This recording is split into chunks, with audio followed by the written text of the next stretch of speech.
Hi friends, welcome back to our channel. ఎలా ఉన్నారు friends? అందరూ బాగున్నారా ఫ్రెండ్స్? నేనైతే బాగున్నాను, మీరు బాగుండాలని మనస్ఫూర్తిగా కోరుకుంటున్నాను. ఇక్కడైతే నేను నిన్న నైట్ అంటే రాత్రి ఎండినత్తలు, కోడిగుడ్డు, టమాటా ఎగిరి పెట్టానండి. చాలా బాగుంటుంది. ఈ కర్రీ ఎంతమందికి ఇష్టమో కామెంట్ చేయండి. ఇక్కడైతే నేను ఒక 3 టమాటాలు, 2 ఉల్లిపాయలు, ఒక 2 పచ్చిమిరకాయలు, ఎండినత్తలు ఒక తీసుకున్నాను. వాటినైతే ఒక 3, 4 టైమ్స్ కడుక్కోవాలండి నీట్‌గా. ఎందుకంటే దానికి ఇసుక అనేది ఉంటుంది కాబట్టి నీట్‌గా ఒక 3, 4 టైమ్స్ క్లీన్ చేసుకోవాలి. తర్వాత ఇక్కడ నేను ఆనియన్స్, టమాటా, పచ్చిమిర్చి తీసుకున్న ఆల్రెడీ అన్నీ కట్ చేసేసుకొని పక్కన పెట్టేసుకున్నానండి. ఎగ్స్‌ని కూడా ఆల్రెడీ ఉడకబెట్టేసుకొని దాన్ని పీల్ చేసి పక్కన పెట్టేశాను. మనం కర్రీ ప్రాసెస్ అనేది చూద్దామండి. లాస్ట్ వరకు చూడండి. ఎక్కడ ఎండ్ చేయకుండా చిన్న లైక్ అయితే ఇవ్వండి ఫ్రెండ్స్.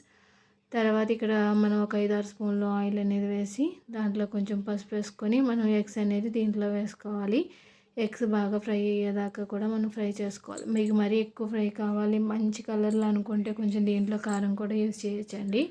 కానీ నాకు ఇలా సరిపోతుంది, ఫ్రై ఇంకా అవసరం లేదు ఫ్రెండ్స్. అందుకని నేనైతే తీసేసుకున్నాను. ఇంకా మళ్ళీ అదే ఆయిల్లో ఈ నత్తలు కూడా వేసేసుకోవాలి. ఎండి నత్తలు అనేది చాలా మామూలుగా పచ్చి నత్తలైనా ఎండి నత్తలైనా ఎండి చేప అనేది చాలా మంచిది అంటారు తింటే ఫ్రెండ్స్. అందుకని నేనైతే ఇక్కడ పిల్లలు కూడా తినేలాగా చేస్తున్నానండి. అంటే కొంచెం పచ్చివాసన అనేది లేకుండా ఇలా ఫ్రై చేస్తే దీంట్లో ఉండే ముళ్ళు అనేది కూడా ఫ్రై అయిపోతుంది కాబట్టి వాళ్ళు కూడా తినడానికి కొంచెం ఇంట్రెస్ట్ చూపిస్తారు ఫ్రెండ్స్. అందుకని నేనైతే ఫ్రై చేసి కర్రీ అనేది ప్రిపేర్ చేస్తున్నాను.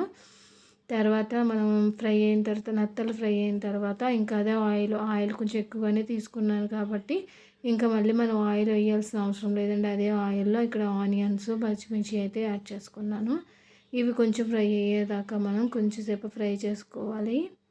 ఇక్కడ ఆనియన్స్ అనేది మంచి కలర్లో వచ్చేదాకా ఫ్రై చేసుకోవాలంటే కొంచెం గోల్డ్ కలర్లో వచ్చేదాకా ఫ్రై చేసుకోవాలండి. తర్వాత దీంట్లో మనం ఆల్రెడీ దంచుకున్న జీలకర్ర, వెల్లుల్లిపాయ అంతేనండి. నేను జీలకర్ర, వెల్లుల్లిపాయ దంచుకొని మాత్రమే వేసుకున్నాను. కావాలంటే మీరు దీంట్లో అల్లం పేస్ట్ కూడా వేసుకోవచ్చు.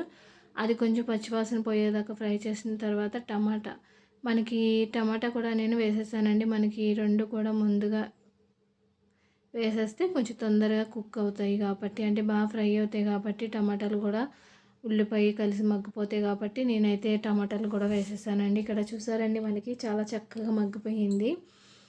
మనం ఇక్కడ మీడియం సైజులో పెట్టుకొని టమాటా, ఉల్లిపాయ అనేది చక్కగా మగ్గించుకుంటే సరిపోతుందండి. ఇక్కడ నేను టమాటా అనేది కొంచెం ఎక్కువగానే తీసుకున్నాను ఫ్రెండ్స్. ఎందుకంటే గ్రేవీ కోసం అయితే నేను కొంచెం టమాటా అనేది ఎక్కువగానే తీసుకున్నాను. దీనివల్ల ఏంటంటే టేస్ట్ కూడా చాలా బాగుంటుందండి ఈ నత్తలిగురు. తర్వాత దీంట్లోనూ 1 స్పూన్ దాకా కారం, ధనియాల పొడి, జీలకర్ర పొడి అయితే వేయలేదు. జీలకర్ర ఆల్రెడీ దంచుకొని వేసుకున్నాను కాబట్టి కారం మసాలా వేసిన తర్వాత ఒక్కసారి అయితే కలుపుకోవాలండి. అంటే కొంచెం కారం ఎక్కువ తినే వాళ్ళు అయితే ఎక్కువ వేసుకోవచ్చు. నేనైతే 1 స్పూన్ దాకా వేస్తాను, సరిపోతుందండి. ఆ తర్వాత మనం దీంట్లోనే 1 గ్లాసున్నర దాకా వాటర్ వేసుకోవాలి. ఎందుకంటే ఉల్లిపాయ అనేది మనకి ఇంకొంచెం మగ్గాలి, కర్రీ అనేది కొంచెం గ్రేవీ రావాలి కాబట్టి నేనైతే 1 గ్లాసున్నర దాకా వాటర్ అనేది వేసాను. మీడియం సైజులో పెట్టుకొని తొందరగానే అయిపోతుందండి. మనకి జస్ట్ 10 మినిట్స్ పడుతుంది అంతే ఫ్రెండ్స్ కర్రీ అయితే. తర్వాత ఇంకా లాస్ట్ ఫైనల్ మనం ఫ్రై చేసి పక్కన పెట్టుకున్న ఎండు చేపలు, కోడిగుడ్డు కూడా దీంట్లో వేసేసుకోవాలి. వేసేసుకున్న తర్వాత ఒక్కసారి కలుపుకొని మనం మూత పెట్టేసుకుంటే మనకి కర్రీ అనేది ప్రిపేర్ అయిపోతుందండి.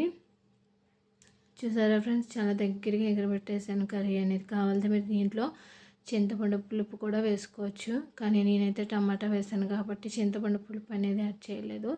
ఫైనలీ ఎండునత్తలు, కోడిగుడ్డు, టమాటా కర్రీ ఎంతమందికి ఇష్టమో కామెంట్ చేయండి.